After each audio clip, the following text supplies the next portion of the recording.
Hello তোমার room service ভাই মানে এমনি কেউ আসে? আমি ঘুমানোর প্রিপারেশন নিচ্ছিলাম, তুমি কল দিয়েছো, আমার আসতে ইচ্ছা করলো, চলে আসলাম। এই হচ্ছে ভার্সিটি বন্ধ থাকার সুবিধা, যখন ইচ্ছা যেখানে ইচ্ছা চলে যাওয়া যায়, তাই না? হ্যাঁ, আচ্ছা তুমি আমার এইটা বলো যে হচ্ছে তুমি এই বন্ধের ভিতরে হোস্টেলে কি করতেছিলা? আমার কিছু প্রজেক্টের কাজ পড়েছিল, তো আমি সেগুলো ফায়ার রেখে চলে আসছি। যাক, আজকে সোলো ট্যুর হচ্ছে না, আজকে ওকে নিয়ে হচ্ছে অনেকগুলো জায়গা এক্সপ্লোর করব। জি, are you excited bro? Little bit. আমি যদিও আরো 8 বছর আগে আসছিলাম, তো আবার তখন তুমি বাচ্চা ছিলা, চেঞ্জ হয়েছে অনেক। তখন তুমি বাচ্চা ছিলা। এখন একটু নস্টালজিয়া যাক, কাজ করে। এখন হচ্ছে ও আসছে, সবার আগে খেতে যাব, খাওয়া দাওয়া করে তারপর হচ্ছে বের হয়ে যাবো এখান থেকে। Let's go.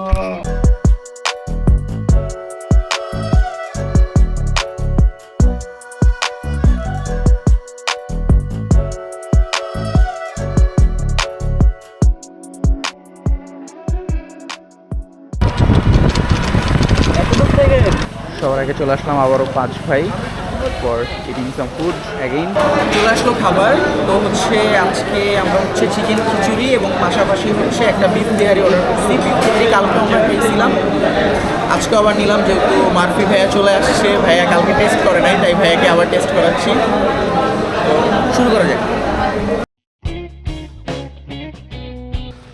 5 ভাই থেকে খাওয়ার পরে এখন হোটেলের দিকে যাচ্ছি। 5 ভাইয়ের বিশেষত্ব কি বলো? মানে তুমি যে খাবার খাইছো, না, ঠিক বিল আছে, হইছে 270 টাকা। হ্যাঁ, এর ভিতরে কি ছিল? 2টা চিকেন খিচুড়ি, একটা বিফ তেহারি, 2 লিটার পানি, 2টা চা। যদি তুমি তোমার ভার্সিটির সকালের পাশে, ব্রেকফাস্ট হিসেবে একজনের জন্য একদম পারফেক্ট। না যদি তোমার হচ্ছে ভার্সিটির পাশে হতো অথবা হচ্ছে ঢাকার কোনো জায়গায় হইতো, কত টাকা বিল আসতে পারত? 400 ছুঁই ছুঁই। 400 ছুঁই ছুঁই, ক্রসও করতো অনেক জায়গায়। হ্যাঁ, অনেক জায়গায় ক্রস করতো। তেহেরি করে যদি খাইতে যাইতাম, যদিও কালকে যখন আমি একা খাইছিলাম তখন হচ্ছে খাবারের টেস্টটা আরো ভালো ছিল, আজকে ভাইয়া নাকি অত ভালো টেস্ট পায় নাই। Check your bad. না ঠিক আছে, চলে, একদম খারাপ হয়ে তা না। যাই হোক, এখন হচ্ছে হোটেলে যাব, তারপর হচ্ছে সিএনজি মামাকে কল করব।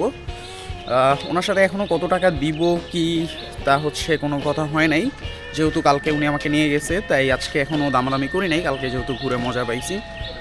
তো ডিরেক্ট হচ্ছে ওনাকে কল করব, উনি এসে নিয়ে যাবে। দেখি 10টার দিকে বের হয়ে যাব।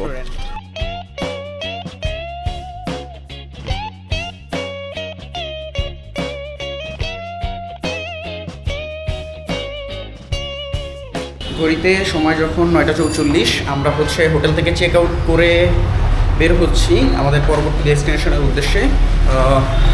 মামাকে কল করা হয়েছে, তিনি বলেছে হচ্ছে 10 থেকে 15 মিনিটের ভিতরে তিনি চলে আসবে। তো আমরা এখান থেকে বের হয়ে হালকা স্ন্যাক্স করবো, অ্যান্ড দেন হচ্ছে সিএনজি করে এখান থেকে বের হয়ে যাব। মামা চলে আসছে অলরেডি, তো এখন হচ্ছে আমরা রওনা দিব। উঠো উঠো। কি অবস্থা মামা, কেমন আছেন? এই পানি কি করছো শিয়াব?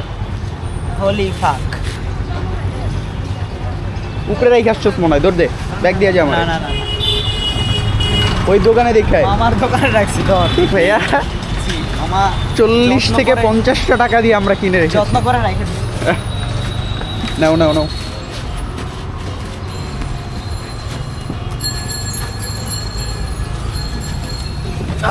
মামার লগে তার ভাড়া নিয়ে কোনো কথা টথা কইলাম না।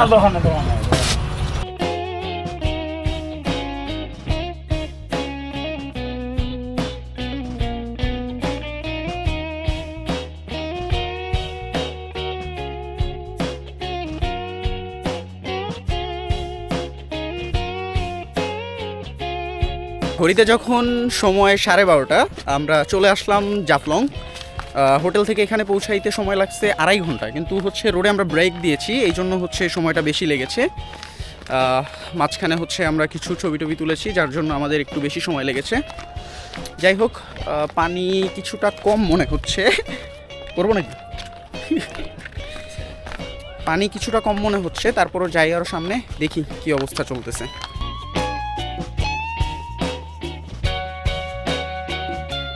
চলে আসলাম একদম কাছে, এইখানে হচ্ছে বাংলাদেশ ইন্ডিয়ার বর্ডার দেখা যাচ্ছে, এখানে বাংলাদেশের পতাকা, ওইখানে ইন্ডিয়ার পতাকা।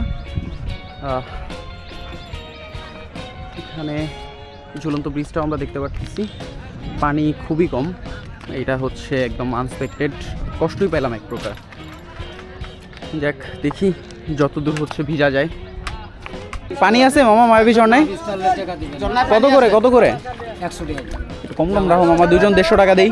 বলে এ মামা আঙ্কেল ওই যে এসে দুইজন আয়েন ওই যে দুইজন যাইবো আয়েন জন্না যাইবো আয়েন আইসে বড় আয়েন উঠেন কাজ আগে আয় ওঠ ওঠ ওঠ।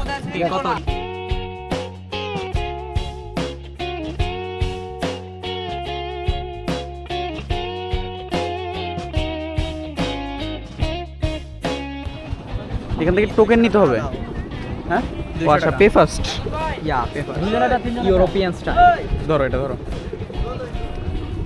একই দিদার ভাই আপনার এটা বুঝতো কেমনে? দেখি কোথাও শো করতে হবে ভাই?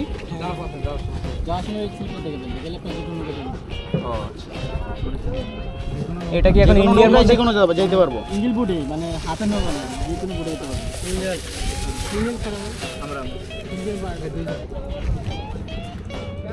দুইজন। শিহাব এদিকে তাকাও, 200 টাকা দিয়ে স্ক্যাম হয়ে গেছে। কেমনে? এদিকে তাকাও তুমি। ওইখানে ছিলাম আমরা, ওইখান থেকে হাইটাই আসা যেত।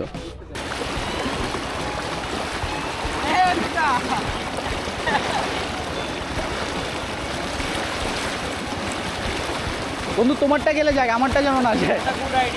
হ্যাঁ, যেখানে আমাদেরকে নামায় দিছে ওইখান থেকে 2 মিনিটের রাস্তা, ওইখানে ঝর্ণার পানি দেখা যাচ্ছে। এখানে হচ্ছে লকারের ব্যবস্থা আছে, তো ড্রেসিং রুমেরও ব্যবস্থা আছে। তো যারা হচ্ছে ব্যাগ নিয়ে আসবেন এখানে 100 টাকার বিনিময়ে রাখতে পারবেন, যতক্ষণ ইচ্ছা ততক্ষণ। এখানে চেঞ্জও করতে পারবেন। আরে বাহ, এখানে বসার জায়গা। পর্যাপ্ত পানি আছে, ওই রকম মানুষও আছে।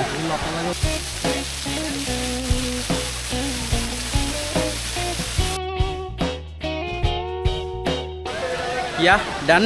এখানের পর্ব ঝর্ণায় পর্যাপ্ত পরিমাণে পানি ছিল, বাট উপরে হচ্ছে বেশ কিছু মানুষ ছিল, যার জন্য নিচে একটা আনকমফোর্টেবল ফিল হতেছিল।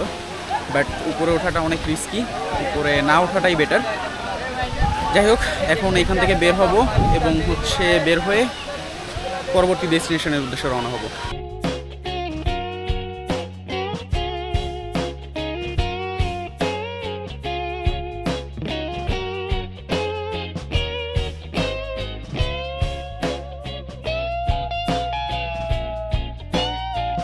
অলমোস্ট 3টা বাজে।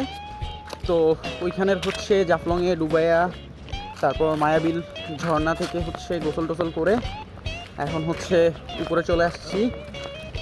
আসলে যতই দূরে গেছি যাওয়ার সময় ঠিক আছে, বাট আসার সময় ফিল হয়েছে যে না, বেশি দূরে চলে গেছি, তাই না? যাই হোক, এখন হচ্ছে আমরা খাওয়া দাওয়া করবো, খাওয়া দাওয়া করে তারপর এখান থেকে আমরা রওনা দিব আমাদের পরবর্তী ডেস্টিনেশনের উদ্দেশ্যে, ঢাকা নরসিংদী হোটেল। তো এইখানে হচ্ছে খাওয়া দাওয়ার জন্য চলে আসছি আমরা। মামা কি কি আছে? মামার করে মাংস আছে, হুম। মুরগি আছে, হুম। মাছ আছে, পাবদা মাছ, কেরালা ভাজি, আর ডিম, এরপর আছে করে মাংস, হাতে করে মাংস বুনা। মামা একটু প্রাইসটাও যদি বলে দিতেন সাথে সাথে, কোনটা কত? ভাতের প্লেট কত করে? ও প্যাকেজের ভিতরে? আচ্ছা আচ্ছা, মুরগি 150 টাকা, মুরগি সরো প্যাকেজ 150 টাকা। আর তারপর বাটা নিবি আচ্ছা, সাথে তারপর সাথে আপনার তারপর শুটকি পড়তে থাকবো, আলু পড়তে থাকবো, শুটকি পড়তে থাকবো, আচ্ছা। ডাল থাকবো। তারপরে তরকারি তরকারি আপনার গরু মাংস দিয়ে কত? গরু মাংস লাগে প্যাকেজে 180 টাকা। 180 টাকা। আর কি যেন বললেন, ডিম নাকি? এটা কি মাছ? ডাল থাকবো, গরু মাংস লাগে, কেরালা ভাজি থাকবো, আলু পড়তে থাকবো, শুটকি পড়তে থাকবো। এইগুলো সমস্যা হবে না আপনার বসে। আচ্ছা যাই হোক, মামার হচ্ছে প্যাকেজে খাবার। এখানে হচ্ছে মামার বিল সিস্টেম হচ্ছে প্যাকেজ সিস্টেম। মুরগির মাংস দিয়ে হচ্ছে 150 টাকা প্যাকেজ, আর গরু মাংস দিয়ে 180, মাছ দিয়ে কত যেন? মাছ দিয়ে 150। কি মাছ দিচ্ছেন? রুই মাছ। সাথে পাচ্ছেন আলু ভর্তা আর মাছ ভর্তা ফ্রি, ডালও আছে কমপ্লিমেন্টারি। আচ্ছা যাই হোক, শিয়াব কি খাবি? আচ্ছা তাইলে আমাকে হচ্ছে দেন মুরগির প্যাকেজ, আর তুই মুরগির প্যাকেজই দেন 2টা। তো আমাদের অর্ডারের খাবার চলে আসছে। এইখানে আলু ভর্তা, মুরগি, আনলিমিটেড ভাত, ডাল আছে। তো মামাকে বললে ডালও দিবে। এইটা মনে হয় মাছ ভর্তা, এটা মাছ ভর্তা, এটা শুটকি ভর্তা না? এটা শুটকি ভর্তা, এটা মাছ ভর্তা, এটা হচ্ছে সবজি। তো এই এখন আমরা খাওয়া দাওয়া কমপ্লিট করি, দেন হচ্ছে আপনাদেরকে জানাই যে আপনারা মামার এখানে আসলে কেমন খাবার পাবেন।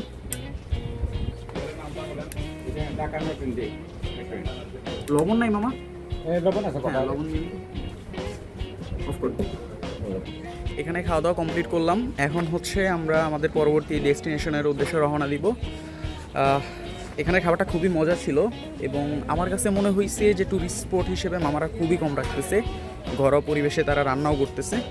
তো যদি কেউ হচ্ছে খেতে চান এইখানে ঢাকা নরসিংদী রেস্টুরেন্টে এসে খেতে পারেন। আমাদের 300 টাকা বিল হয়েছে, কী কী খাইছি তা তো দেখছেনই। এটা হচ্ছে T1 মার্কেটে, জাফলং T1 মার্কেটে। তো চলুন আর কথা না বাড়াই, আমরা রওনা হই আমাদের পরবর্তী ডেস্টিনেশনে। তো এইটা হচ্ছে তামাবিল বর্ডার, যেটা বাংলাদেশ ভারতকে একসাথে মিলায়। এখান থেকে হচ্ছে ভারত থেকে যে কোনো পণ্য বাংলাদেশে আসলে অথবা বাংলাদেশ থেকে কোনো পণ্য ভারতে গেলে এইখান থেকেই হচ্ছে যাতায়াত করে। এটা হচ্ছে আমরা ওইখানে যে ঝুলন্ত ব্রিজটা দেখেছিলাম, তো এইটা হচ্ছে ওই ঝুলন্ত ব্রিজ হয়েই কিন্তু ইন্ডিয়া থেকে আসে এবং আসার পরে তারপর হচ্ছে এই বর্ডারটা ক্রস করে একটা দেশ থেকে আরেকটা দেশের সাথে সম্পর্ক বজায় রাখে। এখানে দেখতে পাচ্ছেন বাংলাদেশের যে সীমানা, তো বেশি ভিতরে আর না যাই, এখানে ইন্ডিয়ান পতাকা রয়েছে আর এই পাশে হচ্ছে আমাদের বাংলাদেশি পতাকা। এই ট্রাকগুলো হচ্ছে আমাদের বাংলাদেশে দেখা যায় না, তাই না? মানে ইন্ডিয়ান আর বাংলাদেশি ট্রাকের হচ্ছে যে চেহারাটা একটু ডিফারেন্ট। তো হোয়াট এভার, এখানে হচ্ছে মালবাহী। হ্যাঁ, মালবাহী।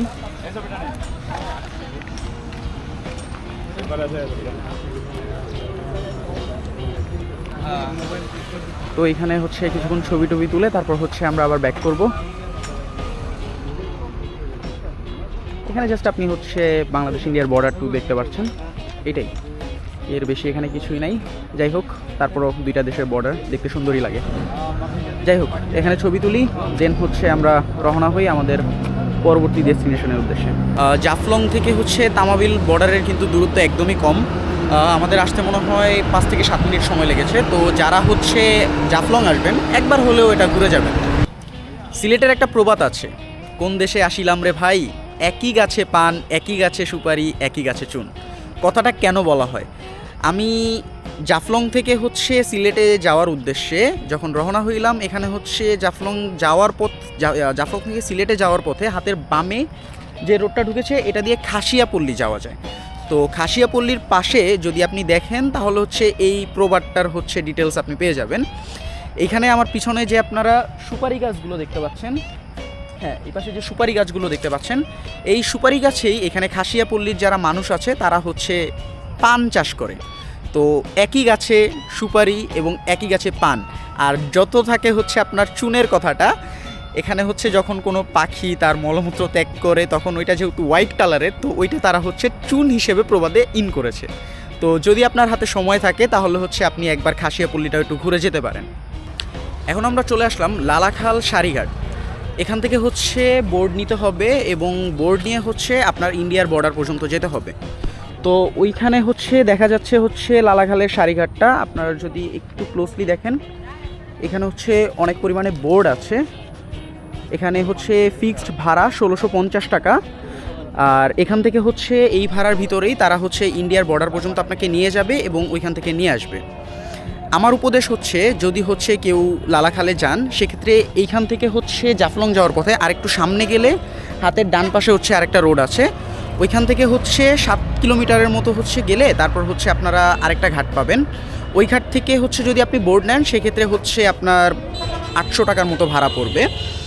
তাহলে এই 7 কিলো যদি আপনি আপনার সিএনজি বা যার সাথে আসতেছেন তার সাথে কন্ট্যাক্ট করে নেন বা লোকালে যান তাহলে হচ্ছে আপনার বেশ কিছু টাকা সেভ হবে। আমাদের আজকে সময়ের অভাবের জন্য হচ্ছে আমরা যাব না। পাশাপাশি আরও একটা রিজন হচ্ছে সিলেটে যেহেতু গত 2 দিন ধরে বৃষ্টি চলতেছে, এই খালের হচ্ছে বিশেষত্ব যেটা আপনার সবুজ পানিটা দেখা যাচ্ছে নাকি জানি না, মাছ খাল পার হয়ে তারপর ওইখান থেকে কিছুটা দেখা যাচ্ছে। তো যে সবুজত্বটা এইটা হচ্ছে আপনার এখন নাই, কারণ দুই পাশের বৃষ্টির কারণে দুই পাশের কাদাটা হচ্ছে ধুয়ে তারপর নদীর সাথে মিশে গেছে। তো আমরা হচ্ছে এইখানে আর যাব না, আমরা এখন এখান থেকে আগুন পাহাড়ে যাব, দেন ওইখান থেকে হচ্ছে হযরত শাহপরান রাদিয়াল্লাহু তাআলা আনহুর মাজার ভ্রমণ করে তারপর হচ্ছে আমরা সিলেটের উদ্দেশ্যে রওনা হব। তো চলুন যাওয়া যাক।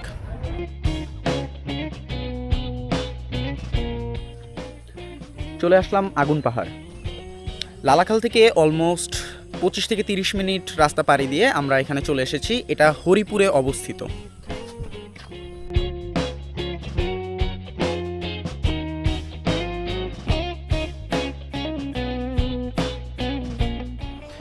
আগুন পাহাড়ের মূলত দুটি স্টোরি রয়েছে। তার মধ্যে যেটা সায়েন্টিফিক্যাল স্টোরি সেটা হচ্ছে 1955 সালে পাকিস্তান পেট্রোলিয়াম লিমিটেড পিপিএল প্রথম এখানে গ্যাসের সন্ধান পায় এবং তারা হচ্ছে এইখানে ওই বছরই গ্যাস খনন শুরু করে, কিন্তু অতিরিক্ত চাপের কারণে তখন একটি বড়সড় বিস্ফোরণ ঘটে, যার ফলে সেই কাজটি স্থগিত থাকে এবং আশেপাশে গ্যাসটি ছড়িয়ে পড়ে। মাটির নিচে বর্তমানে যে গ্যাসগুলো আছে সেগুলো লিক করে উপরে ওঠে। সেই জায়গায় যখন আপনি আগুন ধরান তখন হচ্ছে ওই গ্যাসের ফ্লোতে আগুনটা আপনি দেখতে পাচ্ছেন।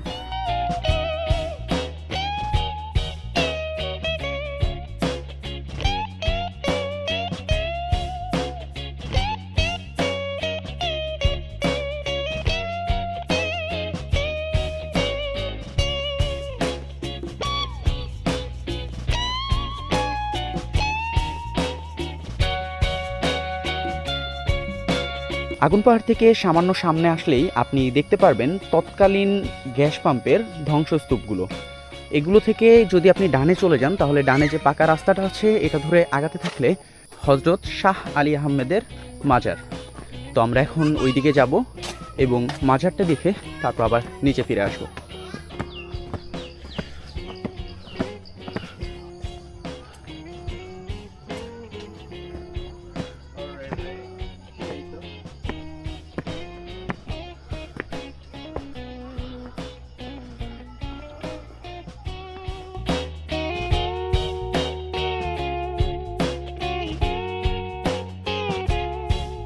আরেকটি স্টোরি যেটা স্থানীয় মানুষদের মধ্যে প্রচলন আছে সেটি আমরা এখন জানবো। সেটা আমরা একজন স্থানীয় মানুষের মাধ্যমে জানবো। জি, আসসালামু আলাইকুম। জি আঙ্কেল, একটু যদি বলতেন আমাদেরকে হচ্ছে এইখানের স্টোরিটা। এই যে তারা কুফ করছে, জি জি, এটা এসে ফিরসা করেছে। আচ্ছা, তখন কি ইনি জীবিত ছিল? জীবিত ছিল, আচ্ছা ব্রিটিশ আমল। আচ্ছা, এন বাধা দিছিল, হুম, তুমি রাস্তার ফুবে যাও, মানছুন না তারা, না মানে তারা কুফ করার ধরছে। পাগল ছাগল কুফরাত বলতে? এই যে পুকুরটা আছে। ও আচ্ছা আচ্ছা, ওই যে যেখানে হচ্ছে পুকুরটা। ও পুকুরটা, আচ্ছা আচ্ছা, কেউ আমাদের কুফ আছে না। হ্যাঁ হ্যাঁ, আচ্ছা, ওই সময় কইছেন এই পাগল ছাগলের কথা শুনিয়া লাভ নাই। জি জি, ও তারা কাম করছে। আচ্ছা, তাই কিতা করছে ল্যান্টন বুঝেননি, হেরিকেল, হ্যাঁ হ্যাঁ হারিকেন, হেরিকেল, হ্যাঁ হ্যাঁ হেরিকেন, হেরিকেলের তেল তো কারেন্ট আছিল না। হ্যাঁ। হেরিকেলের তেল বলিয়া খাটলো গাছ আছে, খাটলো গাছও বান্ধিয়া তুচ্ছেন। আচ্ছা, হেরিকেলের তেল জ্বলিয়া শেষ, আগুন উঠছে সব দিকেও দিয়ে আগুন আগুন জ্বলে। হ্যাঁ, ওইটাও হেরিকেন দিয়ে ছড়াইছে আলটিমেট, মানে হেরিকেল তেল শেষ, সব দিকে আগুন জ্বলে। 7 দিন জ্বলার বাদে আমরা গাঁও দেশও বানসাই খান্দা রান্দা করছে, খালি তো বালু উঠছে, হ্যাঁ হ্যাঁ বুঝছেন, খান্দা রান্দা করছে না, হুজুরে ফানি পড়াচ্ছে না, আগুন নিভিয়ে গেছে। ও কেরামতি। আচ্ছা, আমরা হচ্ছে জানতে পারলাম এইখানের হচ্ছে আসল স্টোরিটা। আমরা হচ্ছে যখন আসতেছিলাম তখন হচ্ছে আমরা নানা স্টোরি শুনতেছিলাম, যেহেতু উনি হচ্ছে এইখানের খাদেম, তো ওনার মাধ্যমে হয়তো বা এক্স্যাক্ট যে স্টোরিটা ওইটা আমরা জানতে পেরেছি। আসলে কাহিনী যেটা হয়েছে, যখন পাকিস্তান আমলে পাকিস্তান পেট্রোলিয়াম লিমিটেড যখন হচ্ছে এখানে আসে, তখন তারা হচ্ছে এখানে আপনার গ্যাসের সন্ধান পায়। তখন হচ্ছে তাদেরকে বাধা দিয়েছিলেন হজরত আহমদ আলী শাহ রাদিয়াল্লাহু তাআলা আনহু, যিনি আছেন, তিনি এখানে বাধা দিয়েছিলেন। তিনি বলেছিলেন যে এটা রাস্তার পূব সাইডে করতে, কিন্তু তারা শুনে নাই। তারা বলছিল যে পাগল ছাগলের কথা শুনে লাভ আছে, আমরা হচ্ছে আমাদের ঠিক মতোই হচ্ছে কাজ আগাই। তো তারপর হচ্ছে তারা এখানে এসে কাজ শুরু করে। পীর সাহেব সতর্ক সংকেত হিসেবে কাঁঠাল গাছের উপরে হচ্ছে হেরিকেন বেঁধে রেখেছিল এবং সেটা জ্বলন্ত অবস্থায় ছিল। যখন সে হেরিকেনের তেল শেষ হয়ে যায় তখন হচ্ছে তারা কথা অমান্য করার কারণে এই আশেপাশে যত জায়গায় সব জায়গায় আগুনটা ধরে যায় এবং আগুনটা ছড়িয়ে পড়ে। তারপর যখন স্থানীয় মানুষজন আবার পীর সাহেবের কাছে আসে তখন তিনি হচ্ছে পানি পড়া দেয় এবং সেই পানি পড়া ছিটানোর মাধ্যমে এই আগুনটাকে নিয়ন্ত্রণে আনা হয়েছে। বর্তমানে আমরা জানতে পেরেছি যে এটার পূব সাইডে তখন পীর সাহেব যে স্থানটার কথা বলেছিল, যেখানে হচ্ছে তাদেরকে কাজ করতে বলেছিল, সেই স্থানে বর্তমানে একটি গ্যাস পাম্প আছে এবং সেটাই হচ্ছে সঠিকভাবে গ্যাস উত্তোলন হচ্ছে। এখানে মাজার দেখা শেষ করে আমরা হচ্ছে আমাদের পরবর্তী ডেস্টিনেশনের উদ্দেশ্যে রওনা হচ্ছি। আপনাদের একটু জানিয়ে রাখি যে এইটারই একটু সামনে গেলে ওইখানে হচ্ছে একটা পুকুর রয়েছে, পুকুর বা বড় হচ্ছে পুকুর টাইপেরই আপনি বলতে পারেন। তো স্থানীয়রা বলে যে ওইখানে হচ্ছে আপনার যত কাজবাজ তখন পাকিস্তান আমলের পাকিস্তানিরা করেছিল সেগুলো নাকি পুকুরের নিচে চলে গেছে। তো আমরা ওইখানে যেতে পারছি না, কারণ বৃষ্টির কারণে হচ্ছে ওই জায়গাটায় হচ্ছে প্রচুর পরিমাণে কাদা জমে গেছে, যার জন্য ওইখানে যাওয়া এখন আমাদের পক্ষে পসিবল হচ্ছে না। তো যদি আপনারা আসেন এবং পসিবল হয় আপনারা অবশ্যই ওই জায়গাটাও ভিজিট করে যাবেন।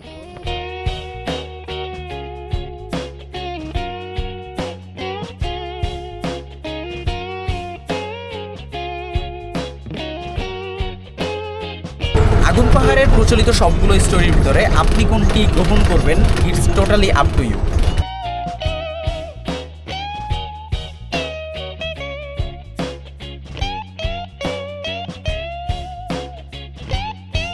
এমন একটা সময় আসছি যে হযরত শাহ পরান রাদিয়াল্লাহু তাআলা আনহুর মাজারটি লক করেছে কিছুক্ষণের জন্য, কারণ হচ্ছে নামাজের সময় নাকি বা আজানের পরে থেকে নামাজ শেষ হওয়ার আগ পর্যন্ত নাকি মাজারটি অফ থাকে, গেট লাগিয়ে দেয় তারা। তো চিন্তা করলাম এই সময় তার মাজারের পাশেই তার এক অনুসারী মাজার রয়েছে, তো হচ্ছে আমরা এই মাজারটি একটু দেখি এবং এই মাজারের যে স্টোরি বা হিস্টোরি আছে সেটা সম্পর্কে একটু জানার চেষ্টা করি।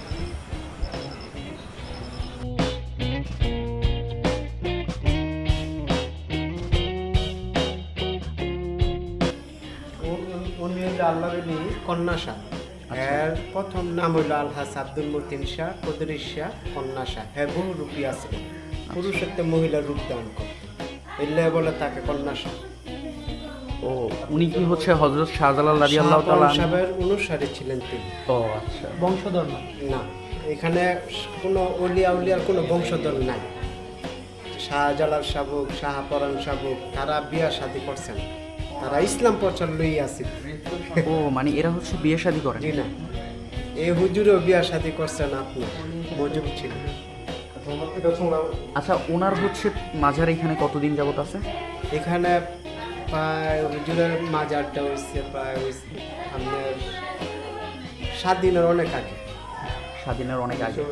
উনি কি হচ্ছে ওই তাদের সাথেই আসছিল? না, আলাদা আলাদা আসছিল। উনি তাদের অনুসারী। হেরাইছিল 800 বছর আগে। হ্যাঁ, তারা আসছিল 1303 সালের দিকে, আর 700 উনি মনে হয় তাহলে বছর হচ্ছে আগে। অনেক পরে। অনেক পরে। উনি হচ্ছে ওনাদের অনুসারী। জি। আপনি এখানে কতদিন আছেন? আমি 4-5 বছর। মধ্যে জি। দেখা আলহামদুলিল্লাহ। ভাই আমার ফিলিংসটা দিলেন না। হ্যাঁ, খান আপনি নেন, টেস্ট করেন দেখি। হ্যাঁ বলেন। অসাধারণ। মজা না হইলেও মজা বলতে হবে। আলহামদুলিল্লাহ ভাই। এটা কি মানে গুড় টাইপের এরকম কিছু? হালুয়া জাতি। হালুয়া। আসসালামু আলাইকুম আপু। আলহামদুলিল্লাহ, আমরা মজা। তো আছি নোয়াখালীর বাইরে।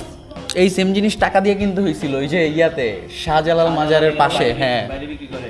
কিন্তু এরকম এটা আরো সাদা, আর এটা এখানে টাকা দিয়ে বিক্রি করে, বাইরে টাকা দিয়ে বিক্রি করে দাও। বুঝলেন আপু?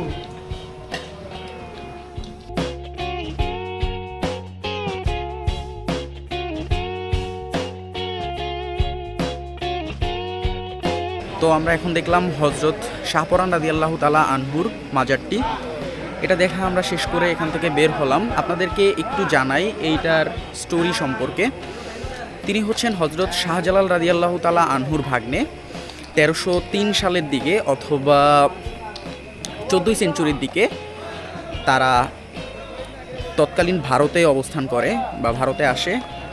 মতভেদে জানতে পারি যে তাদের জন্মস্থান তুরস্ক থেকে হচ্ছে তারা এখানে এসেছিল। এখানে এসে তারা হচ্ছে সিলেটে অবস্থান করে এবং সিলেট সহ আশেপাশে যে অঞ্চলগুলো আছে কুমিল্লা, সুনামগঞ্জ, এইসব অঞ্চলগুলোয় হচ্ছে তারা ইসলাম প্রচার করে। তো অফিসিয়ালি আমাদের সিলেটের যত জায়গা হচ্ছে আমরা প্ল্যানিং করে এসেছিলাম বা যতদূর পেরেছি এই টাইমের ভিতরে আমরা হচ্ছে সবগুলো জায়গা কমপ্লিট করেছি। আপনাদেরকে সবগুলো জায়গার ডিটেলসও দিয়েছি। সর্বশেষে অনেকে মনে কোয়েশ্চেন থাকে যে হচ্ছে আমরা যে সারাদিন সিএনজিটা রিজার্ভ নিয়েছি আমরা কত টাকা দিয়েছি, তো ওইটা মামার মুখেই শুনি। মামা এটা বলতে হবে না, আপনারা দিয়ে দেন, বলতে হবে না, এটা সত্য কথা যে হচ্ছে মামাকে বলে আসা হয় নাই। কালকে সারাদিন হচ্ছে মামা আমাকে নিয়ে হচ্ছে ঘুরছে, এই জন্য সকালে মামাকে জাস্ট কল করছি, মামা চলে আসছে।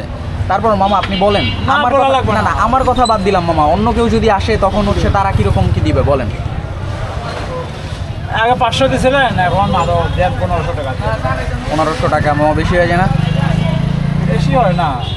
বেশি হয়ে যায় তো আর মামা। অন্য কোনো যাত্রী হইলে হ্যাঁ বলতাম 2500, কিন্তু এখানে বলে নাই। না আপনাকে তো মামা কালকে বললাম 1700 টাকা ঠিক দিবে। আছে, 1700 বলছে। হ্যাঁ দেন আরো 200 টাকা মনে করেন আপনার। মামা এটা তো আমাকে প্যারা হয়ে যাব। 1700 টাকা দিই মামা। 1300 টাকা দেন, আর আগে ছিলেন 500 টাকা, 100 টাকা বেশি। এই যাই অন্য হোক কোনো যাত্রী হলে আমি ব্যাপার আরো না, মামার সাথে এটা নিয়ে হচ্ছে কোনো তর্ক করবো না, না, কারণ না। হচ্ছে মামার সাথে আসার কারণে একটা জিনিস বেস্ট হয়েছে যে মামা হচ্ছে প্রত্যেকটা জায়গায় আমাদেরকে পর্যাপ্ত পরিমাণে সময় দিছে, পাশাপাশি হচ্ছে মামা আমাদেরকে লোকালও হচ্ছে একটা ফিল দিয়েছে। যেই জায়গায় দাঁড়াইতে বলছি মামা দাঁড়াইছে, সবাই দাঁড়াবে, তারপরে হচ্ছে মামা হচ্ছে রোডঘাট ভালো চিনে, পাশাপাশি সবাই দাঁড়াবে হচ্ছে না, সবাই কাহিনী করবে, কিন্তু এইরকম হ্যাঁ বুঝতে পারছি, কিন্তু হচ্ছে মানে সবাই হচ্ছে আপনাকে মামা যেরকম আমাদের 2-3টা জায়গা কিন্তু এক্সট্রা হচ্ছে লোকালয়ে নিয়ে গেছিল, তো এটা হয়তো বা সবাই করবে না, তো এই জন্য হচ্ছে মামাকে নিয়ে আমি খুশি। যাই হোক আপনারা যদি কেউ হচ্ছে এসে মামাকে নিতে চান, যদি আপনাদের ভালো লাগে, মামার হচ্ছে নাম্বার আমি ডিসক্রিপশন বক্সে দিয়ে দেবো, আপনারা চাইলে মামার সাথে কন্ট্যাক্ট করে আসতে পারেন। যাই হোক তো মামা ভালো থাকেন তাহলে, ইনশাআল্লাহ। আসি মামা, আসসালামু আলাইকুম। আমরাও এখন বিদায় হই, আমাদেরও টিকিট কাটা হয়ে গেছে। আমরা হচ্ছে ইউনিকে টিকিট কেটেছি, টিকিটের প্রাইস পড়েছে অ্যাজ ইউজুয়াল 700 টাকা। এটা হচ্ছে আমাদের মাজার যে রোডটা যেখানে আমাদের হোটেল ছিল তার অপোজিট থেকে আমরা কেটেছি। এখান থেকে হচ্ছে একটা শাটেল বাসের মাধ্যমে আমাদেরকে হচ্ছে হুমায়ুন রোড নিয়ে যাওয়া হবে, হুমায়ুন হোসেন চত্বর ওইখানে নিয়ে যাওয়া হবে, দেন ওইখান থেকে হচ্ছে আমরা বাসে উঠবো। তো দেখা হচ্ছে আপনাদের সাথে অন্য কোনো ভিডিওতে, ততদিন ভালো থাকবেন, টিল দেন টেক কেয়ার, আল্লাহ হাফেজ।